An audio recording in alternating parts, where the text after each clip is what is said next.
Moms kitchen ল্যাবে সবাইকে স্বাগত। আজ সকাল সকাল চলে আসলাম আমাদের বাগানে।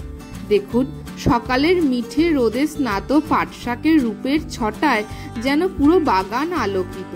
কি অপূর্ব লাগছে না পাট গাছগুলি দেখতে। আজ এই পাট পাতা দিয়েই তৈরি হবে অতি সুস্বাদু হারিয়ে যাওয়া একটি প্রাচীন বাঙালি রান্না। আমার দিদার অসাধারণ কিছু রান্নার মধ্যে এই রেসিপিটি অন্যতম। চলুন আজ আপনাদের সাথে তাই শেয়ার করি। আজকে করব পাট শাক দিয়ে একটা রেসিপি। তাই পাট শাক তুলতে বাগানে চলে এলাম। দেখুন গাছগুলো কত বড় হয়ে গেছে, পাট গাছগুলো। এর আগে দুদিন আগে খুব ঝড় হয়েছিল, পাট গাছগুলোকে পুরো শুইয়ে দিয়েছে, আবার সেগুলোকে আস্তে আস্তে আস্তে আস্তে তুলে দিয়েছি। এই রেসিপিটা আমার মায়ের। চলুন আরো অনেক গল্প হবে। পাট গাছ কাটি।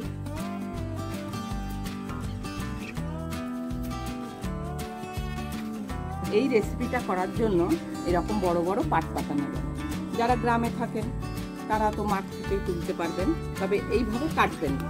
তারা একটা গাছ থেকে একটা একটা করে এইভাবে পাতা তুলে এইভাবে যদি কাটেন তাহলে পাট গাছের ক্ষতি হবে। যেহেতু আমরা খাবার জন্য তৈরি করেছি তাই আমরা এইভাবেই কাটব। আর যারা শহরে থাকেন তারা চেষ্টা করবেন এরকম বড় বড় পাতা দেখে কিনতে। ছোট পাতাতেও হবে, তবে ছোট পাতায় কি হবে, তরকারির মধ্যে সব পাতাগুলো ছড়িয়ে দেবে। আর বাকি পাতা সব কেটে নিই। দেখুন পাতাগুলো কি চকচক করছে, আর কি বড় বড় পাতা। কেন এরকম হয়েছে জানেন? আমার এগুলো সব গোবর সারের চাষ। রাসায়নিক সারও দিতে হয়, খুব সামান্য দিই। নিজেরা খাই তো, তাই রাসায়নিক সার একটা ব্যবহার করি।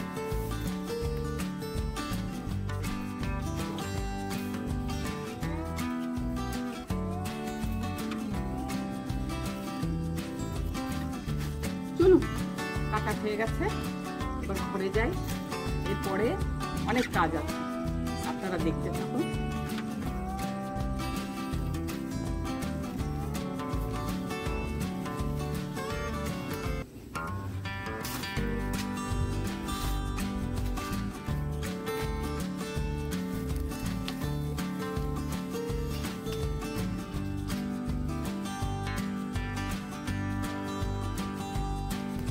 পাট পাতা কেটে ঘরে চলে আসলাম।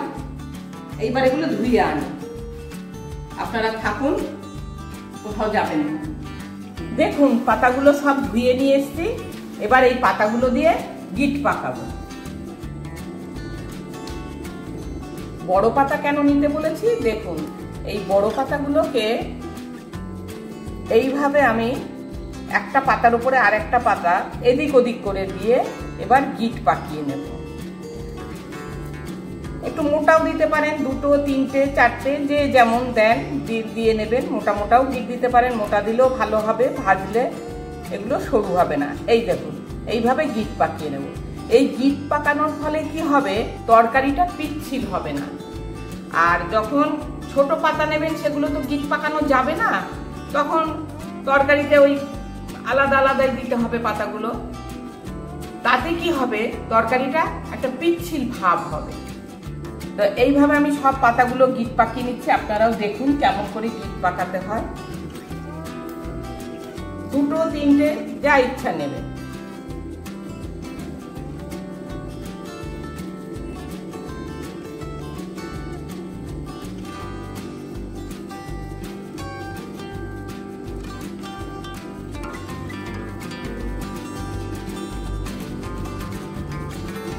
এই গিটগুলো দেখবেন একটাও খুলবে না।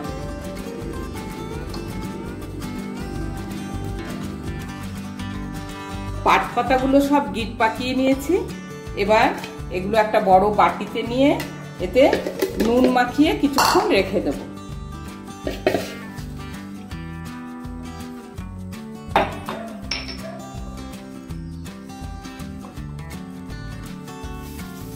নুন মাখানোর ফলে পাতাগুলো নরম হবে আর ভাজতেও সুবিধা হবে।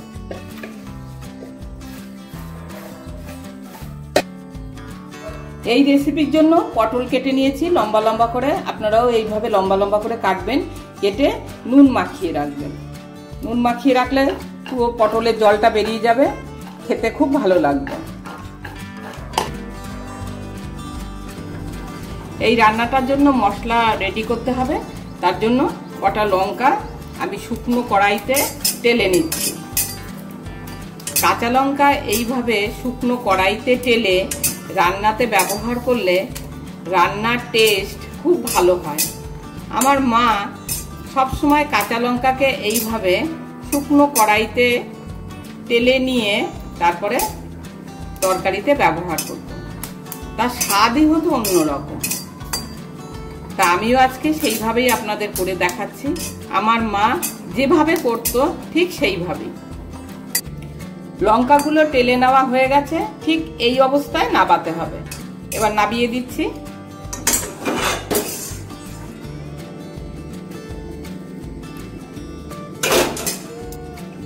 এবার দেবো এতে কয়েক কোয়া রসুন। রসুন বেশি দেবেন না, বড় হলে 2 কোয়া আর ছোট হলে, ছোট কোয়া হলে এরকম 4 কোয়া দেবেন। এবার তরকারির পরিমাণ অনুযায়ী আপনারা মশলা বাড়াবেন কমাবেন। এবার দেবো এতে 1 চামচ জিরে আর 1 চামচ ধনে, এগুলো সব একসাথে বাড়বে।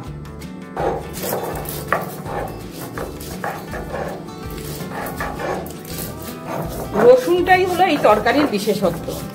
এই রসুনটাই তরকারির স্বাদ বাড়িয়ে দেবে।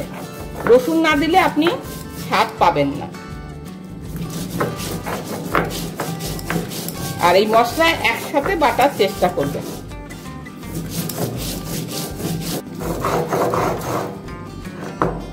মশলা বাটা রেডি, একদম মিহি করে বেটে নিয়েছি। মশলা থেকে যা সুন্দর গন্ধ বেরিয়েছে, সেই যেন মায়ের হাতের মশলার গন্ধ।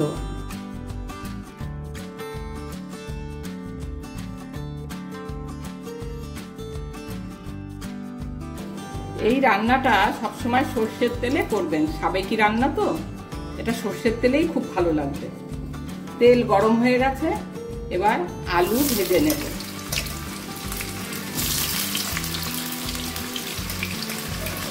যা যা সবজি করবে মোটামুটি সব ভেজে নিতে হবে।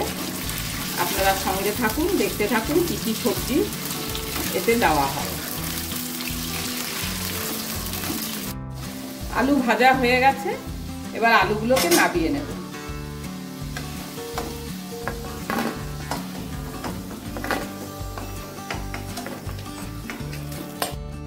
এবার পটলগুলো ভেজে নেব।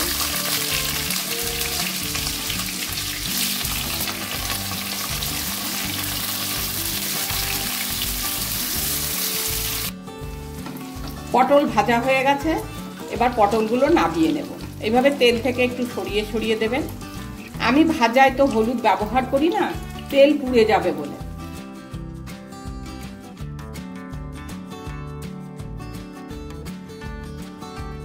হলুদ ছাড়াই আমি সব সবজি ভেজে নিই।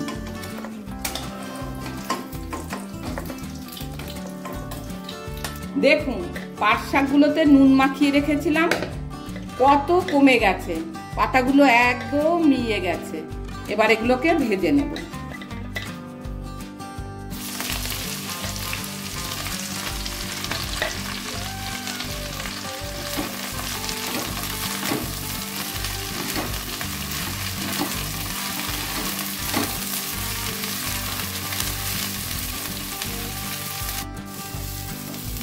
পাট শাক ভাজা হয়ে গেছে, একদম নরম হয়ে গেছে। এইভাবে ভেজে নিতে হবে। আপনারা যখন গিট দেবেন তখন হালকা হাতে বেশ টাইট করে গিট দেবেন, তাহলে একটা গিটও খুলবে না। এবার নাবিয়ে দিই পাট শাকগুলো।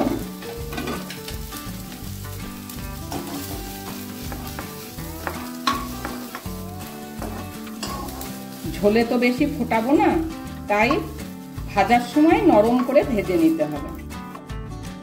এবার আবার কিছুটা তেল দিয়ে এই ঝিঙেগুলোকে হাই ফ্লেমে ভেজে নেব।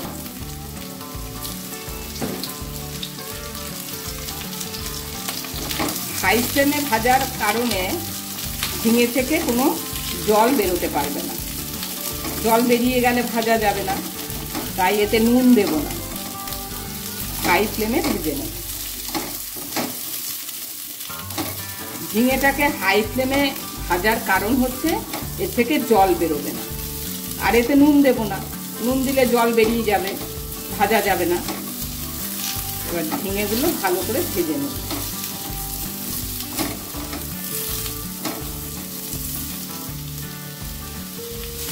ঝিঙে ভাজা হয়ে গেছে, দেখুন একটুও জল বেরোয়নি, এই অবস্থায় নামিয়ে নিতে হবে।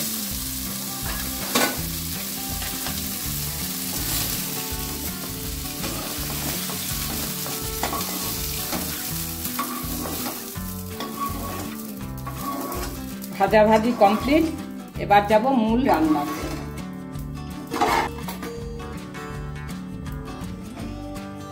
এবার কড়াইতে বেশ খানিকটা তেল দিয়ে, তেল গরম হলে এবার দিয়ে দেব ডাঁটা।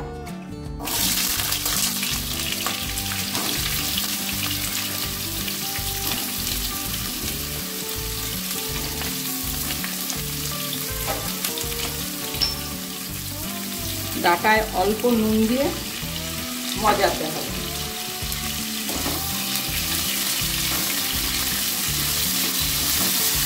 নুনটাকে ভালো করে মিশিয়ে দিলাম।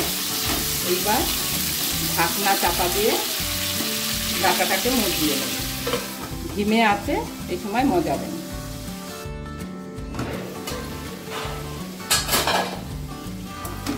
ডাঁটা মজে গেছে, এবার এতে মশলা দেব, বেটে রাখা মশলাটা আর হলুদ।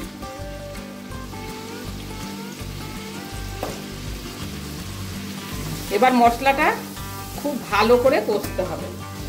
বাটি ধোয়া জলটা দিয়ে দিলাম, দিয়ে এবার মশলাটা খুব ভালো করে কষবো।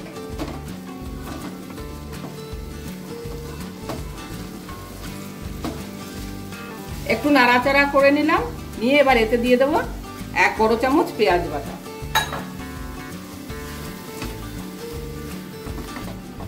এবার খুব ভালো করে কষবো। মশলাটা এমন ভাবে কষবেন যাতে পেঁয়াজ রসুনের কাঁচা গন্ধ সব চলে যায়।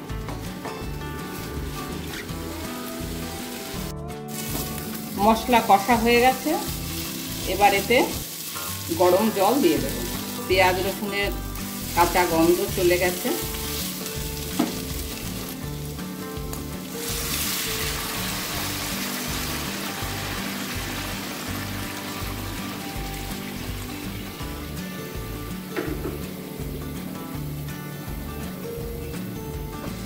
সব সবজি ভাজাতেই সেদ্ধ হয়ে গেছে, ডাঁটাও সেদ্ধ হয়ে গেছে, তাই বেশি জলের আর প্রয়োজন নেই। এবার একে একে সব সবজিগুলো দিয়ে দেব। এবার এতে ভেজে রাখা আলু, পটল সব দিয়ে ভালো করে মিশিয়ে নিচ্ছি। ঝিঙেটা পরে দেব, দিয়ে এবার চাপা দিয়ে দিচ্ছি।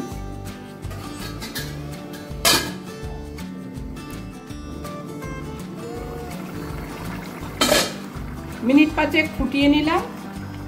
এবার এতে দিয়ে দেব ভেজে রাখা ঝিঙে আর পাট পাতা।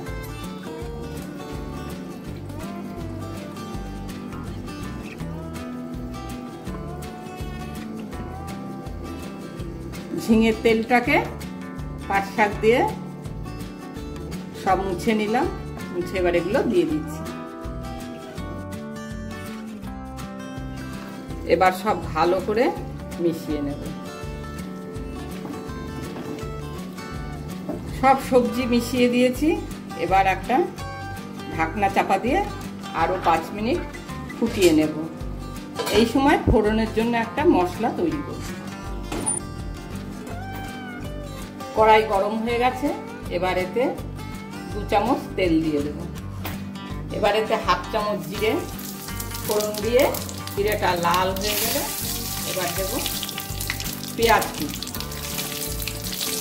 এবার একটা পেঁয়াজ কুচি এতে দিয়ে দেবো। পেঁয়াজটাকে ভালো করে ভেজে নিতে হবে।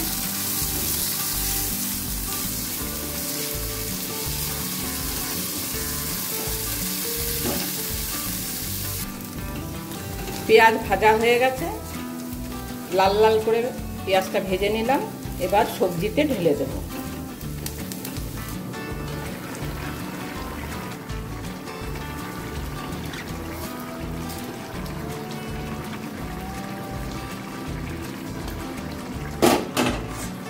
এবার পেঁয়াজটাকে ভালো করে সবজির সাথে মেশাতে হবে।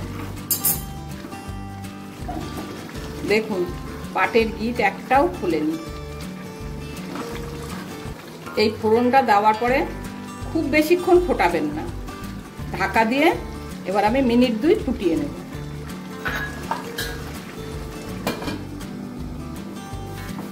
দু মিনিট হয়ে গেছে।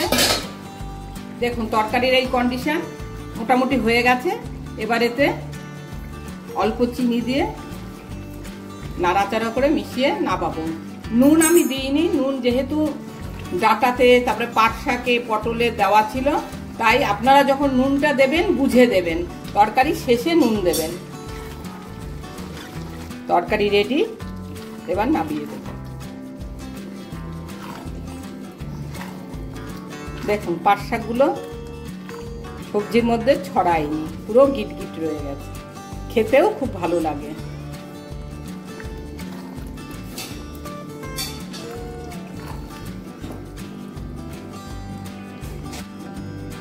পাঁচ মিনিট স্ট্যান্ডিং টাইমে রেখে দিয়েছিলাম।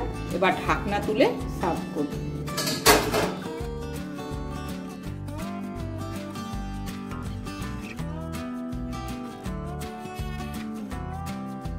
ভিডিওটি কেমন লাগলো অবশ্যই কমেন্টে জানাবেন।